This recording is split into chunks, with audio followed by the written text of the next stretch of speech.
주의 임재 앞에 잠잠해 우리 찬양함으로 주일 아침 예배 하나님 앞에 올려드립니다.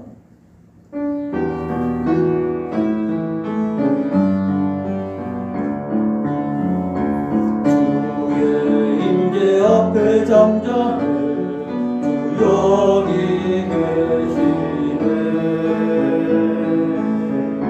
와서 모두 국교 경배해 신령과 진리로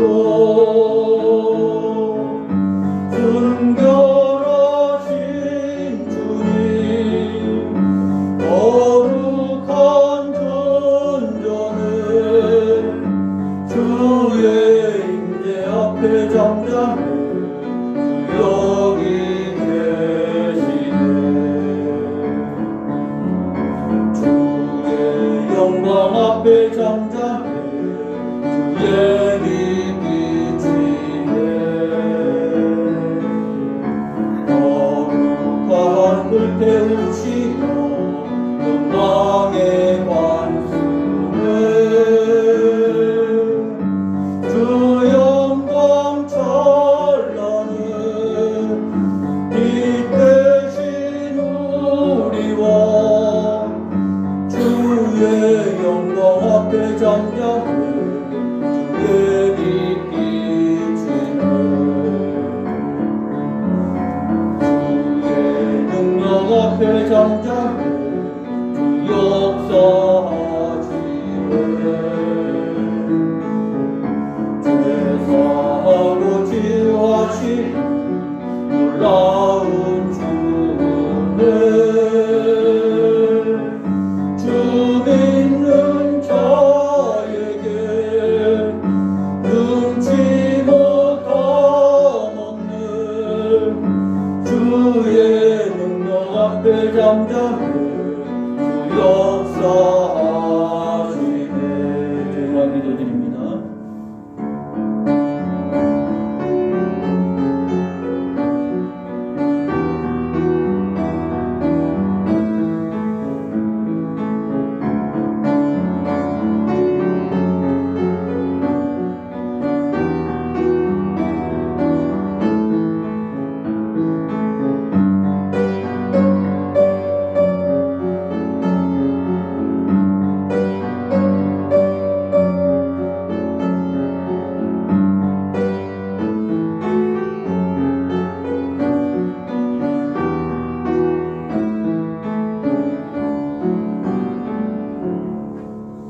내가 산을 향하여 눈을 들리라.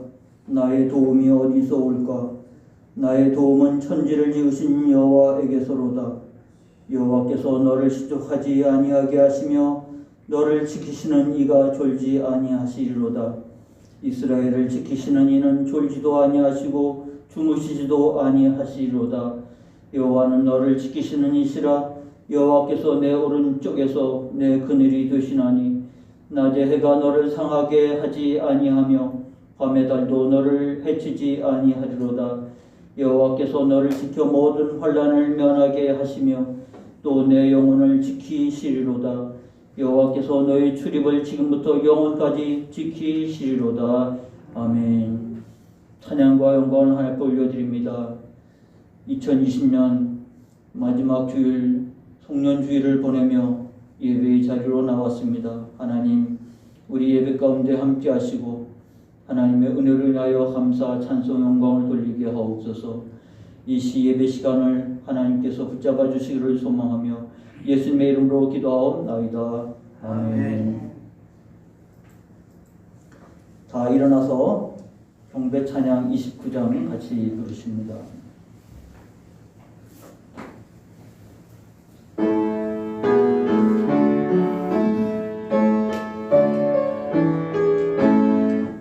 성도여 다 함께 할렐루야 아멘. 주 찬양하려다 할렐루야 아멘. 주 보좌 앞에서 백하신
자리에 앉겠습니다.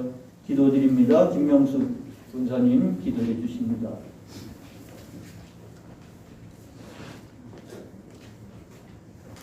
할렐루야. 참 좋으시고 감사하신 하나님 아버지, 이 시간도 하나님 아버지 앞에 나와서 예배 드릴 수 있도록 인도하시니 감사합니다. 아멘. 한 해를 시작한 지 엊그제 같은데 벌써 마지막 주일을 맞이했습니다.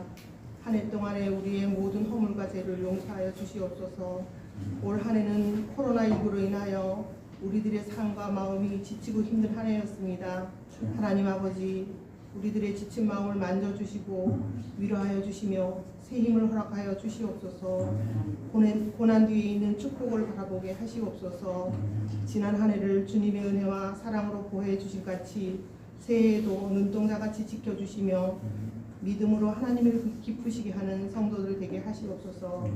사랑의 하나님 아버지, 이 나라 대한민국을 위해 기도합니다. 하나님이 통치하시는 나라 되게 하시고 하나님의 정의와 공의가 바로 서며 정치와 경제와 사회가 안정되도록 축복하여 주시옵소서. 하나님 아버지, 우리 개전교회를 위해 기도합니다. 성령과 은혜가 충만하며 사랑이 넘치는 교회, 서로를 세워주며 서로 중보하는 아름다운 교회 되기를 원합니다. 하나님의 기쁨이 되는 교회 되게 하시옵소서. 하나님 아버지, 담임 목사님을 축복하여 주시옵소서. 영육간의 강건함을 주시옵고 영력을 7배나 더하시며 말씀의 능력과 권세를 주시옵소서. 하나님께 사랑받고 모든 성도들에게 존경받는 선한 목자 되게 하시옵소서. 목사님의 가정과 사모님과 자녀들을 축복하여 주시옵소서. 이 시간 선포되어지는 말씀에 은혜 받게 하시고 아멘으로 화답하는 귀한 예배가 되기를 원합니다. 하나님 아버지, 이 교회에 속해 있는 각 가정들을 기억하여 주시어서 기도의 제목들을 응답하시고 직장과 일터와 사업터와 자녀들을 축복하여 주시옵소서. 영육간에 지치고 피곤한 성도들을 위로하여 주시고 만지시고 고쳐주시옵소서. 하나님, 우리 교회가 후원하는 4개 교회와 인도의 벨라교회, 필리핀의 아이따족 선교사님들을 위하여 기도합니다. 어려운 형편과 조건들이 하루바삐 풀려지고 하나님의 놀라운 역사가 이루어지는 귀한 교회들 되게 인도하여 주시옵소서. 선교사님들이 그 어려운 환경과 모든 여건들을 주님께서 만져주시어서 하나님께 영광 돌려드리는 귀한 선교사님 되게 하시고 하나님의 영광이 나타나는 귀한 선교지가 될 수 있도록 주여 도와주시옵소서. 이 시간도 말씀을 들을 때에 정말 아멘으로 화답하는 귀한 예배의 시간이 되길 원하며 이 모든 말씀 우리를 구원하시려 이 땅에 오신 예수 그리스도 이름으로 기도합니다. 아멘.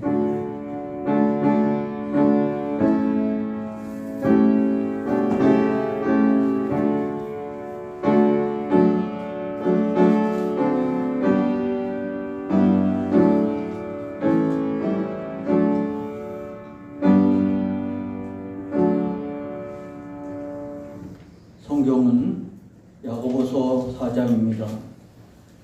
신약성경 야고보서 4장 13절부터 17절까지입니다. 375쪽에 있습니다.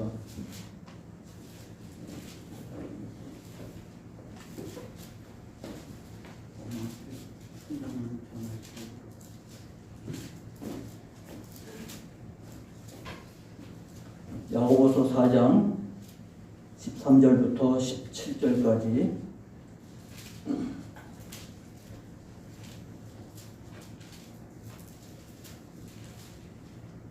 들으라. 너희 중에 말하기를 오늘이나 내일이나 우리가 어떤 도시에 가서 거기서 1년을 머물며 장사하여 이익을 보리라 하는 자들아, 내일 이를 너희가 알지 못하는도다. 너희 생명이 무엇이냐? 너희는 잠깐 보이다가 없어지는 안개니라. 너희가 도리어 말하기를 주의 뜻이면 우리가 살기도 하고 이것이나 저것을 하리라 할 것이거늘 이제도 너희가 허탄한 자랑을 하니 그러한 자랑은 다 악한 것이라.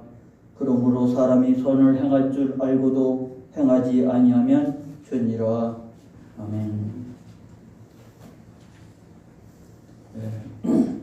오늘이 2020년 마지막 주일입니다. 우리가 참 소망에 찬 새해를 시작을 했는데 코로나19로 인해서 우리 한 해가 이렇게 저물어 가게 된 것이 너무나 아쉽기만 한 해입니다. 처음 시작할 때 그동안 있었던 사스나 또 메르스나 신종플루나 뭐 이런 유형의 질병이라고 생각했고 이렇게 심각할 거라고 생각하지 않았고 한 몇 달이면 되겠지 했는데 이렇게 연말까지 왔습니다. 그럼에도 불구하고 해결된 것도 아니고 지금 더 확산 일로에 놓여 있는 이 상황이 우리를 하여금 참 당혹스럽게 합니다. 어제 날짜로 전 세계가 거의 8천만 명의 확진자가 생겼고요.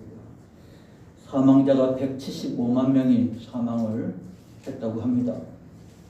1900년대 초에 스페인 독감으로 60만 명이 죽었다는 소식이 우리라 경악을 했는데 이건 이제 60만이 아니라 175만이고 이게 멈춘 것이 아니라 계속 진행형이기 때문에 얼마나 더 많은 사람들이 이로 인해서 죽을지 모르는 코로나는 계속 변이의 변이를 계속하고 있고 요즘 뉴스를 보니까 전파력이 70%가 넘는 변종 코로나도 또 나오기 시작을 했다고 해서 우리로 하여금 참 안타깝기도 하고 답답한 상황을 맞이하기도 했습니다. 그럴 때 우리가 한 해를 보내면서 저는 이 본문 말씀이 먼저 생각이 딱 나더라고요. 그래서 오늘 한 해를 우리가 마무리 지으면서 이 본문 말씀이 늘 들었던 얘기고 고개를 끄덕일 수밖에 없는 말씀이긴 했지만 올해처럼 이렇게 실감이 난 적은 없었던 것 같습니다. 그럴수록 이것이 어쩌면 우리에게 현실일 수 있구나라는 생각을 해보게 합니다. 아마 우리에게 있어서 야고보서가 익숙한 성경은 아닙니다. 그렇기 때문에 잠깐 먼저 살펴야 할 것입니다. 야고보서 1장 1절에 보니까 이렇게 시작을 합니다. 하나님과 주 예수 그리스도의 종 야고보는 흩어져 있는 12지파에게 문안하노라. 이 말씀 속에서 야고보서에 대한 배경을 우리가 이해할 수 있습니다.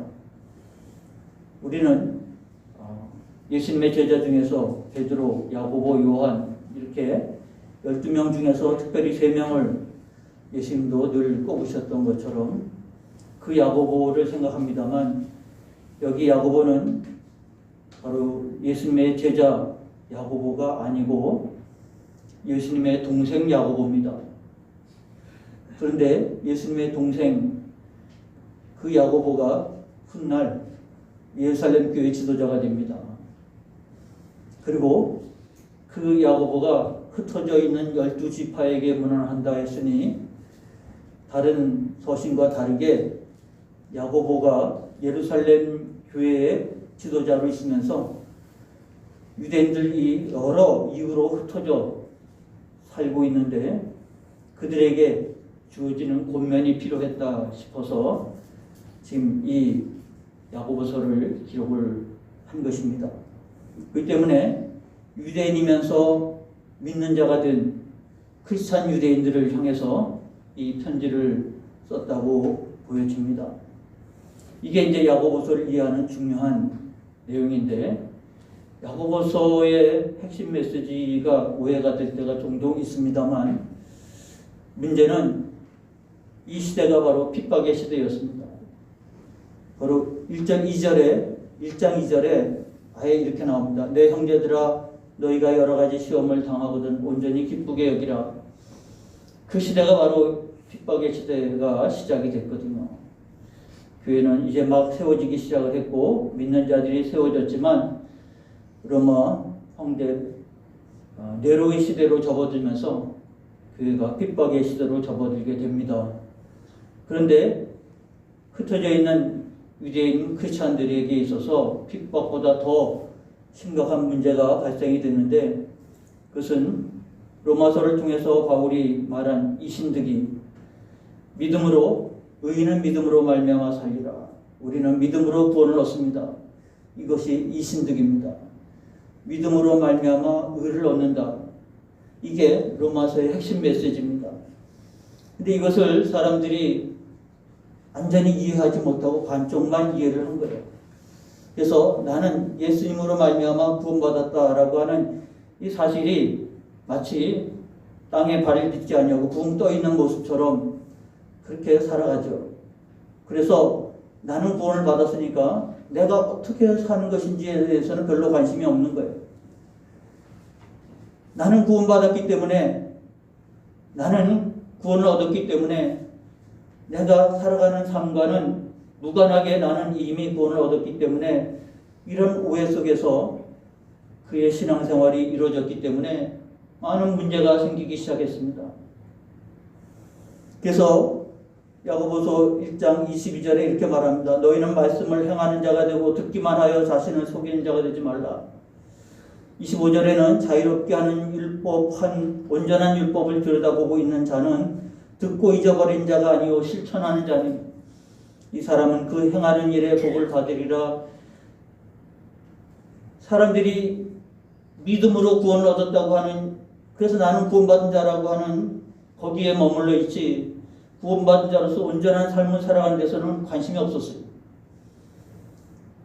예루살렘 교회 지도자인 야고보는 이신득이가 잘못됐다는 말은 아니고, 예수님을 믿어 구원을 얻었지만 구원받은 자로서 우리가 온전한 삶을 살아야 된다는 것을 강조하고 있는 것이 야고보서입니다. 그래서 우리는 또 야고보서를 오해해서 그러면 이신득이가 잘못됐냐, 그런 뜻으로 말하는 것이 아닌데, 역사에 보면 그런 오해가 있었어요. 특히 마틴 루터 같은 종교개혁을 일으켰던 루터는 야고보서를 신약 성경에서 빼야 된다고 말하기까지 한 사람도 있었습니다만, 그러나 이것은 양면이죠. 예수 믿고 구원받았고 구원받은 우리가 구원받은 자답게 바르게 살아야 된다고 하는 것은 양면입니다. 같이 가야 될 일이지 하나를 빼고 하나를 더하고 해야 할 문제는 아닌 것이죠. 그래서 야고보가 이 편지를 보내야 될 배경은 핍박 속에서, 그리고 신앙을 잘못 이해한 자들에게 오늘 본문의 말씀을 주고 있는 것입니다. 그런데 이 야고보서를 읽다 보면 굉장히 실천, 행위를 강조합니다. 구약 성경에 이와 유사한 성경이 바로 잠언입니다. 그래서 잠언의 말씀은 우리가 지혜를 가지고 어떻게 바르게 살아야 될지를 말한다고 하면, 신약 성경의 잠언과 같은 성격을 가지고 있는 것이 바로 야고보서라고 이해를 하면 됩니다. 잠언 27장 1절에 이렇게 말합니다. 너는 내일 일을 자랑하지 말라. 하루 동안에 무슨 일이 일어날는지 내가 알 수 없음이니라. 그러니까 오늘 본문이 이와 또 유사한 성격이지 않습니까? 너는 내일 일을 자랑하지 말라. 그러므로 지혜가, 잠언의 핵심 메시지가 하나님을 경외하는 것이 지혜의 근본이라고 했으니까 지혜를 가지고 살아가되 구체적인 삶을 살아야 되는 것인데, 오늘 그런 본문을 우리가 본문에서 보게 되는 것입니다. 13절, 14절을 우리가 본문을 보게 됩니다. 들으라, 너희 중에 말하기를 오늘이나 내일이나 우리가 어떤 도시에 가서 거기서 1년을 머물며 장사하여 이익을 보리라 하는 자들아, 내일 일을 너희가 알지 못하는도다. 너희 생명이 무엇이냐? 너희는 잠깐 보이다가 없어지는 안개니라. 여기서 보면 지금 야고보가 이 편지를 보냈고 이 편지를 읽는 사람들이 유대인이라고 그러지 않았습니까? 유대인 중에서 예수를 그리스도로 영접한 자들을 의미한다고 하면, 이 사람들이 흩어져서 살아가는 데는 여러 가지 이유가 있었을 것입니다. 예전에 아수르나 바벨론에 의해서 강제로 흩어진 유대인들이 있었고, 그들을 디아스포라라고 말합니다만, 그들은 자기 의지가 아니라 강제적으로 그렇게 됐는데, 후에는 자기 의지로 인해서 디아스포라가 된 사람이 많이 있었습니다. 이유는 뭐냐면 바로 장사죠. 유대인들의 특별한 은사와 능력은 바로 장사하는 것입니다. 지금도 전 세계 경제를 주무르고 있는 것이 바로 유대인이라고 하는 말이 상식이 될 만큼 유대인들은 그들이 이 경제적인 것 말고는 할 수 있는 게 제한되어 있어요. 왜냐하면 외국에서 남의 나라 땅에서 사는 사람들이 정치 이런 데 사회 이런 데에서 두각을 나타낼 길이 없었습니다. 그들이 먹고 살기 위해서 그들이 특화된 능력을 발휘해야 되는 것이 바로 경제적인 문제였습니다. 그래서 모든 은행 그리고 모든 물류 이런 것들은 다 유대인들이 장악하기 시작을 하게 된 것이죠. 아마 그런 특징이 이전부터 구약부터 나타나기는 했는데 본문에서 바울이 야고보가 언급했을 때 바로 장사라고 하는, 그래서 오늘이나 내일이나 우리가 어떤 도시에 가서 거기서 1년을 머무며 장사의 이익을 보리라 하는 자들아, 이것은 아마 유대인들의 특별한 것이 아니라 일상적인 삶이었을 것입니다. 그런 생각, 그런 계획 속에서 그들이 움직였을 것입니다. 그런데 내일 일을 너희가 알지 못하는도다. 잠언 27장에 말한 것처럼 내일 일을 우리가 알지 못하는 불확실한 시대 속에서 살아가는 것이 우리입니다. 근데 이 불확실하다고 하는 현실을 극복하기 위해서 사람들이 택한 방법이 있습니다. 그거는 누가복음 12장에 예수님께서 비유로도 말씀을 하고 있지만 어떤 부자에 대한 비유입니다. 이 사람이 갑자기 소출이 확 늘어나가지고 이걸 어떡하지 그러다가 그러면 되겠다. 창고를 더 짓자. 그리고 거기다가 이 모든 것들을 쟁여놓고 내 영혼아 이제 오랫동안 먹고 살 것을 이렇게 쟁여놨으니까 참으로 평안히 쉬고 먹고 마시고 즐거워하자. 이게 누가복음 12장에 나와 있는 예수님의 비유입니다. 그런데 그때 예수님께서 뭐라고 말합니까? 하나님이 이르시되 어리석은 자여 오늘 밤에 내 영혼을 도로 찾으리니 그러면 내 준비한 것이 네 것이 되겠느냐.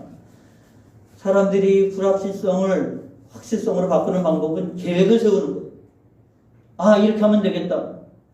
그래서 그는 창고를 짓고 거기다가 이 소출을 쟁여놓고 그러면 내가 여러 해 쓸 물건을 많이 쌓아두었으니까 평안히 쉬고 먹고 마시고 즐거워하리라. 이 계획 속에서 그는 행여 근심하거나 염려하거나 두려움하거나 그런 것들이 아예 없죠. 이 모든 것들이 쌓여있으니까 나는 여러 해 동안 평안히 쉬고 먹고 마시고 즐거워할 수 있겠다. 그런 그 불확실성을 확실성으로 바꾸는 방법이 계획을 세우는 것이었습니다. 사실 저도 올해 시작을 하면서 그런 계획을 세웠죠. 이제 올해는 이렇게 해야겠다. 올해는 이렇게 해야겠다. 그 중에 하나가 지났지만 3월 달에 인도를 가기로 다 준비를 하고 신학교 강의를 하도록. 그래서 올해가 들어오기 전에 작년 10월 달에 이미 비행기 표를 다 확보를 해놓고 스케줄을 다 계획을 세워놓고 그리고 새해를 맞았었는데 결론 못 가게 됐죠. 저희 교회가 이제 70주년 기념교를 후년에 세우기로 했기 때문에 사전 밑그림도 그릴 겸 여러 가지 생각, 계획을 가지고 갈 생각이었지만 이 계획을 세운다고 불확실성이 확실성으로 바뀌는 것은 아니거든요. 근데 사람들은 이 불확실한 세상, 불확실한 우리의 삶인데도 불구하고 이거를 계획을 세웠음으로 인해서 이거는 됐다. 이렇게 하면 되겠다. 비행기표를 끊어놓고 숙소를 예약해놓고 이제 이대로 하면 되겠다. 그게 확실성으로 바뀌어지는 것입니까? 그렇다고 해서 확실성이 생기는 건 아닙니다. 오늘 야고보 사도의 말씀을 이해하기 위해서 우리는 확실성을 세우는 길은 너희가 도리어 말하기를 주의 뜻이면 우리가 살기도 하고 이것이나 저것을 하리라 할 것이거늘. 오늘 야고보 사도가 이 말씀을 하신 이 의미가 올해 연말을 맞이하면서 코로나19의 이 시대를 살면서 그렇구나. 우리가 확실성을 세우는 것은 계획을 세웠다고, 더 세밀하고 더 완전한 그런 계획을 세웠다고 확실성으로 바뀌는 게 아니고, 주의 뜻이면 살기도 하고 이것이나 저것을 하리라 할 것이거든. 우리는 바로 이 말씀을 이해하기 위해서 사도행전을 생각해 보려고 합니다.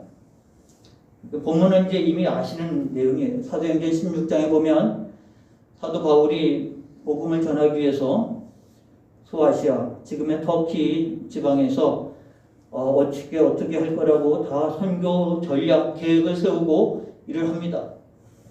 그런데 이상하게 성령이 아시아에서 말씀을 전하지 못하게, 여기 아시아는 우리가 살고 있는 아시아가 아니라 당시 세계에서 소아시아, 아시아라고 하는 동쪽입니다.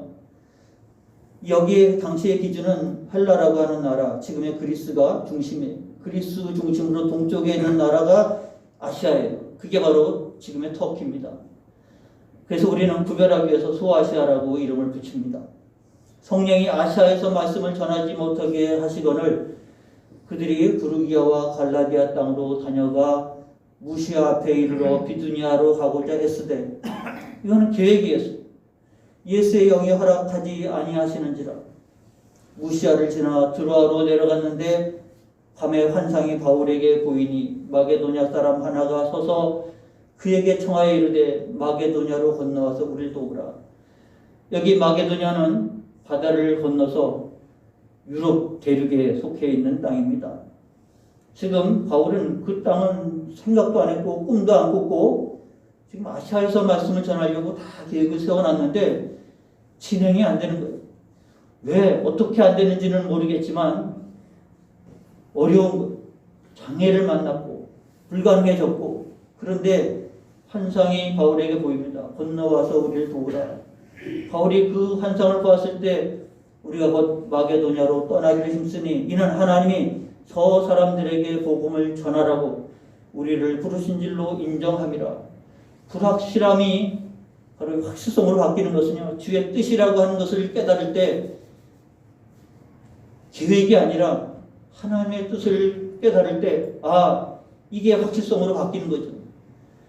그래서 사도행전 16장을 통해서 복음이 아시아가 아니라 유럽으로 방향이 틀어지는 계기가 됩니다. 어쩌면 야고보서 사도가 말한 것처럼 우리가 어떤 도시에 가서 1년을 머물며 장사하여 이익을 보리라, 계획 속에서 확실성으로 바뀌어지는 것이 아니라 하나님의 뜻을 알 때, 하나님의 뜻을 붙잡을 때 그게 저 사람들에게 복음을 전하라고 우리를 부르신 줄로 인정함이라. 그리고 마게도니아로 건너간 것은 더 불확실성이에요. 그렇지 않습니까? 거기는 아예 생각도 안 하고 있는데 갑자기 마게도니아로 건너오라고 하니까 이거는 지금까지 세운 계획은 다 무너지고 아무 계획도 없이 부르심을 따라 그냥 가는 거예요. 무슨 일을 만날지, 어느 도시로 갈지, 어디로 거쳐서 갈지 하나도 계획이 없는 일을 지금 바울이 만났는데 이거보다 더 불확실함이 어디 있습니까? 지금 여기서는 다 탄탄하게 계획을 다 세워놨으니까 지금 이 아시아에서 해야 되는데 하나님은 우리를 저기 가서 복음을 전하라고 생각했어요. 지금까지 했던 모든 것들은 다 버려버리고 그냥 무작정 배 타고 바다를 건너 마게도니아로 건너가는 겁니다. 불확실하지만 불확실함 속에서 불확실함을 더하는 그런 상황이 되어버렸지만 이것이 확정한 우리를 부르신 줄로 인정함이라. 이것이 신앙인들의 믿음입니다. 불확실한 시대 속에서 우리는 확실성의 삶을 살아가는 것은 바로 하나님의 뜻이고 말씀이라고 하는 사실이죠.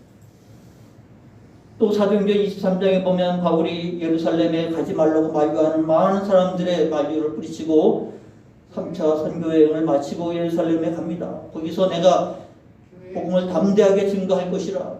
그런데 결과는 복음을 담대히 증거하는 것이라 붙잡혔어. 그리고 사람들에게 이와 같이 고발당하고, 또 천부장은 로마 군인이죠. 바울을 구출하기 위해서 그들 가운데서 바울을 구출해내는 일들이 벌어지는데 사건이 얽히고 설키고 바울은 내일을 모르는 상황이 되어버렸습니다.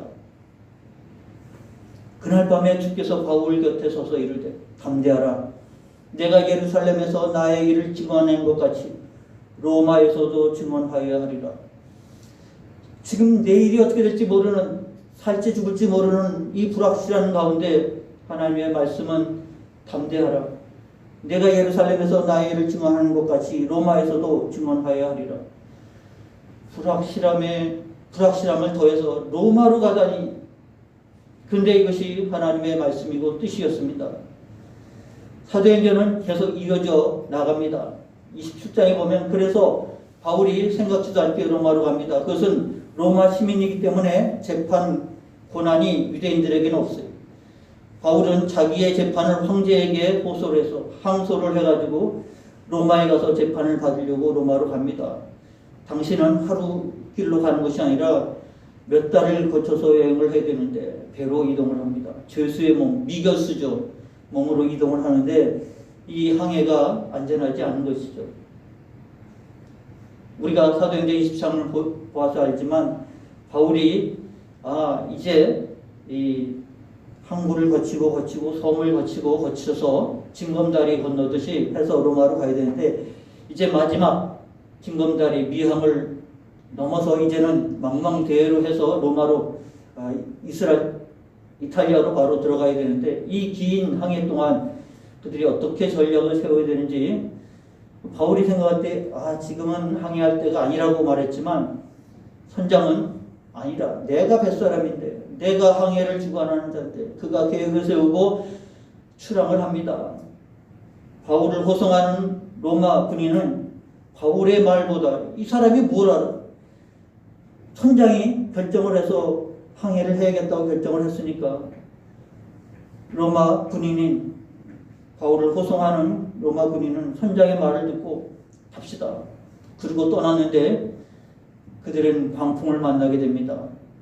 잠깐의 광풍이 아니라 다 집어삼킬 것 같은 배타랑인 선원들이 그 배 안에 있는 물건들을 다 갖다 내버릴 만큼 그들의 생명과 같은 그런 돈벌이를 위한 모든 물건도 다 버리고 자기들의 생명을 구원할 배 안에 있는 물건들도 다 갖다 버리고 그래도 계속되는 풍랑 속에서 이제는 살 소망이 끊어졌을 때 바울에게 하나님의 말씀이 임합니다.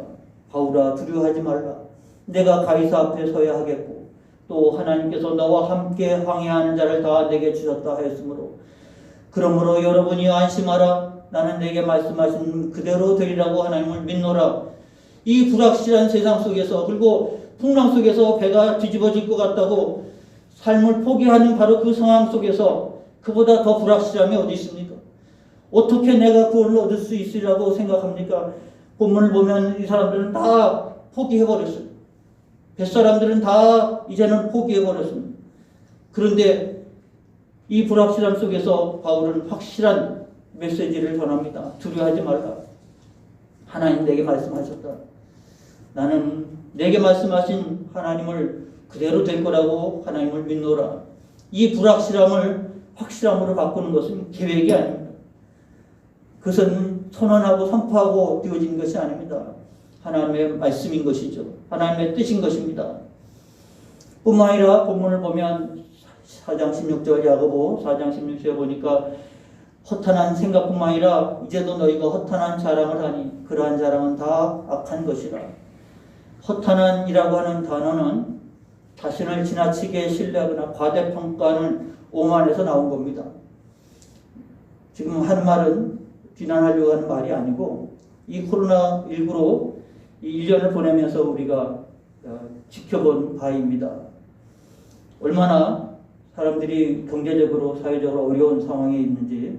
그래서 대통령께서 그때마다 나타나서 이제 잠잠해질 것이다. 곧 끝날 것이라 하고 위로의 말을 했겠지만 그 말이 끝나자마자 며칠 안에 또 확 일어나고 그것이 지금 몇 번째 반복하고 있습니다.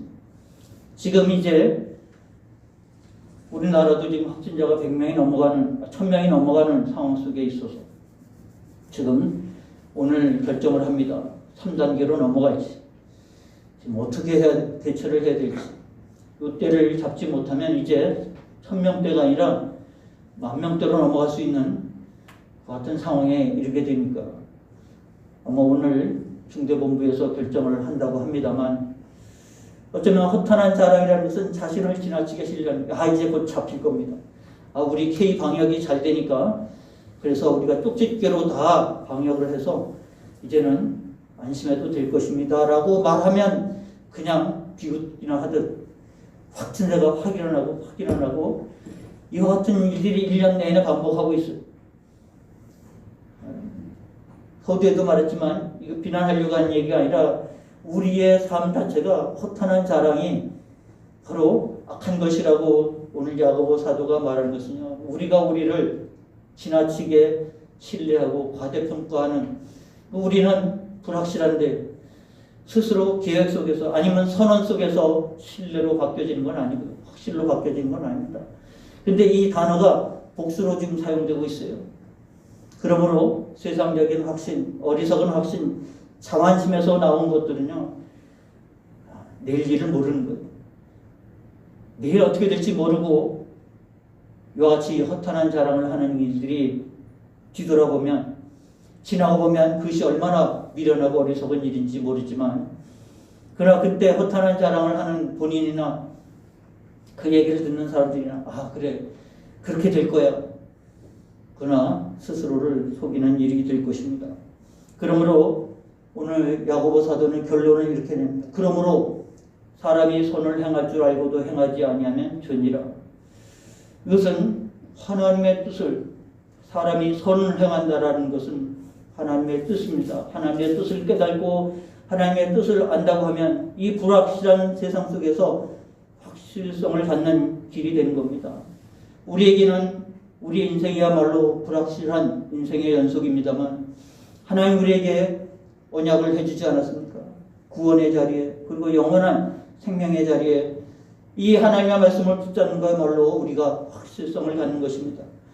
믿음으로 의롭다함을 받는 이 구원의 복음을 붙잡는 것야말로 가장 불확실한 세상 속에서 가장 불확실해 보이는 복음의 말씀이지만 믿는 자들에게는 이보다 더한 확실성이 없는 것이죠. 이 믿음의 전환, 불확실한 세상에서 확실한 세상으로 가는 바로 이 믿음 안에 서는 여러분이 되지 않으면 선을 행할 줄 알고도 행하지 아니하면 죄니라. 믿음으로 믿고 붙잡지 않으면 그게 죄가 되는 것이죠. 우리에게 하나님의 말씀, 하나님의 언약을 붙잡는 확실한 은혜의 세계로 들어가는 여러분 되시기를 축원합니다. 뿐만 아니라 이것은 우리에게 주어진 기회예요. 언제나 이 기회가 주어지는 건 아니거든요. 때가 되면 끝나버릴 수 있습니다. 그러므로 오늘 우리에게 주어진 일상들이 하나님께서 선을 행할 줄 하나님의 뜻을 이루는 데 있어서 쓰임받을 수 있는 기회입니다. 그때를 놓치고 나면 후회해도 소용이 없는 거죠. 어리석은 자야.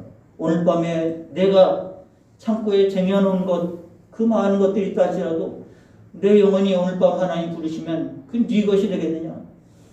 그러므로 하나님의 주신 기회를 잃어버리지 말아야 할 것입니다. 2020년 마지막 주일 예배를 우리가 보내면서 올 한 해를 되돌아볼 때 야고보 사도의 말씀을 새기는 자리가 되어야 할 것입니다. 참 불확실한 세상. 내년을 어떻게 이제는 계획을 세워야 될지 모르지 않습니까? 언제 끝날지도 모르고 어떻게 진행될지도 모르고 그런데 지금은 아직 우리에게 기회가 주어진 것이죠. 오늘 야고보 사도가 이 말씀을 할 때 이 신득이를 잘못 해석을 해서 그들이 하나님 안에서 형식적인 신앙생활이 되어질 뿐만 아니라 교회 안에서 성도들 간에 분쟁이 일어나고 다툼이 일어나고 그래도 자기는 구원받는데 아무 지장이 없다고 생각하고 있는 그래서 교회가 스스로 무너져가고 있는 그 신앙을 스스로 박탈하고 발로 내차고 있는 성도들에게 우리가 예수 믿고 구원받았다고 하면 구원받은 것이 우리가 모이는 공동체 속에서 나타나야 되지 않겠습니까? 서로 차별하고 그리고 서로 논쟁하고 싸우는 것이 아니라 서로 사랑하고 서로 섬기고 그래서 하나님 주신 기회를 잃어버리면 그것이 바로 죄입니다. 이 불확실한 세상 속에서 우리는 바로 이 확실한 선을 행할 줄 알고 행할 수 있는 바로 그런 시대에 살아야 된다는 사실을 하나님 말씀하고 있다고 하는 것입니다. 그러므로 이것을 붙잡고 실망하지 말고 낙심하지 말고 하나님 주신 기회가 있구나. 그리고 하나님이 이 일을 이루시기를 원하시는구나. 나는 로마에 가서 복음을 전할 줄로 믿습니다. 그런 믿음이 오늘 불확실한 세상 속에서 확실성으로 나아가는 신앙의 길이라고 하는 사실을 여러분이 믿으시고, 하나님 우리 교회에 하나님의 뜻이 있습니다. 여러분의 삶에도 하나님의 뜻이 있습니다. 그 뜻이 이루어질 때까지 우리는 달려갈 것입니다. 멈추지 않을 것입니다. 비록 우리가 세운 계획이 아니고 하나님의 뜻대로 이루어질 것입니다. 이런 믿음으로 나아가는 여러분의 신앙이 되어서 이제 한 해가 다 저물어 갑니다만 새해 우리는 이제 예전에 했던 그런 계획이 아니라 하나님의 뜻이라면 주의 뜻이 이루어질 것입니다. 이런 믿음으로 승리하는 새해를 맞이하는 여러분 되시기를 주의 이름으로 축원합니다. 기도하겠습니다. 하나님 아버지, 오늘도 말씀으로 인도해 주시니 감사합니다. 정말 불확실한 시대라는 사실을 우리가 절감한 한 해였습니다. 내일 일을 알지 못하는 우리입니다. 잘 될 거라고 하는 것들은 우리로 하여금 확실한 세계로 들어가지 못합니다. 우리의 소망도 그리고 우리의 계획도 아닙니다. 오직 하나님의 말씀을 붙잡고 살 것입니다. 다름질할 것이며 하나님 때가 되면 또 우리에게 말씀하신 바 영원한 삶을 허락하실 것입니다. 두려움이 아니라 믿음 안에서 담대함으로 주 앞에 나아가는 저희들의 신앙들이 되게 하여 주셔서 은혜 가운데 한 해를 잘 마무리하고 복된 새해를 출발해 갈 수 있도록 복을 나려 주시옵소서. 예수님의 이름으로 기도하옵나이다. 아멘. 찬송 379장 부르면서 준비하신 예물을 봉헌합니다.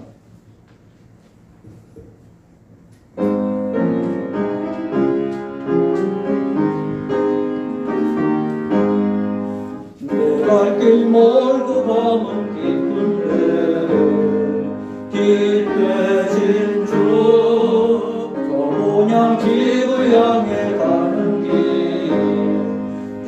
주소서. 내 가는 길 알지 못하나 한 걸음씩 늘 인도하소서. 이전에 방탕하게 지낼 때 교만하여 맘대로 고집하던 이제 사소서. 내 지은 죄 다 기억 마시고 주 뜻대로 늘 주장하소서. 이전에 나를 인도하신 장래에도 내 앞에 항상 주여 만나게 도우소서. 밤 지나고 저 밝은 아침에 기쁨으로 내 주를 만나리.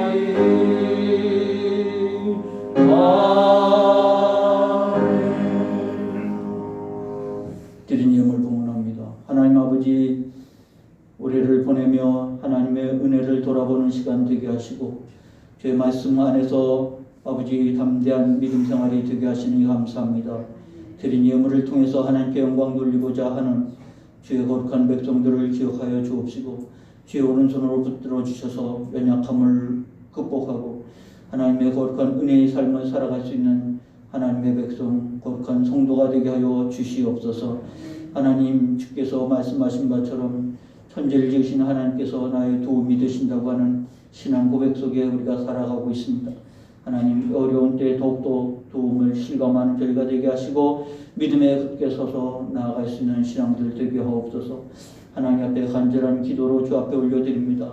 은혜 감사함으로 드리고 주의 것으로 알고 드리고 소원을 담아 하나님 앞에 드린 이 예물을 통해서 주님 영광받아 주시옵시며 하나님 말씀하신 바 언약을 이루어 하나님 저희들의 거룩한 기업이 되게 하여 주시고 하나님께서 궁극하심을 날마다 경험하는 충만한 그리고 풍성한 은혜의 삶을 살아가는 저희들 더욱 되게 하여 주옵소서.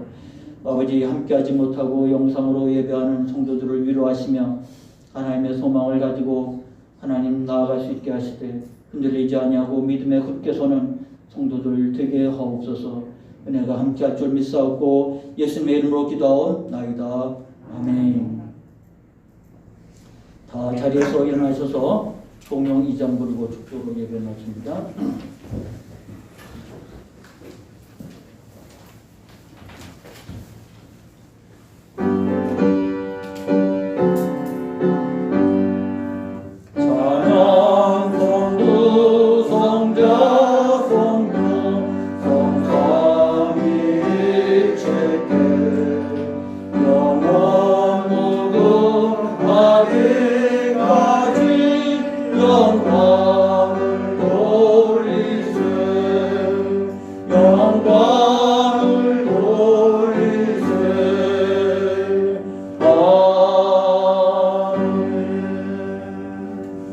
이제는 우리 주 예수 그리스도의 은혜와 하나님 아버지의 무한한 사랑하심과 성령님의 감화 감동 교통 충만하심이 생각지 못한 코로나의 한 세월을 보낸 그리고 한 세월을 보내고 있는 사랑하는 성도들 은혜 가운데 말씀 가운데 주의 뜻 가운데 믿음 안에서 달려갈 길 달려가고 승리하길 원하는 저희들 위해 지금부터 영원토록 함께하옵기를 간절히 축원하옵나이다. 아멘.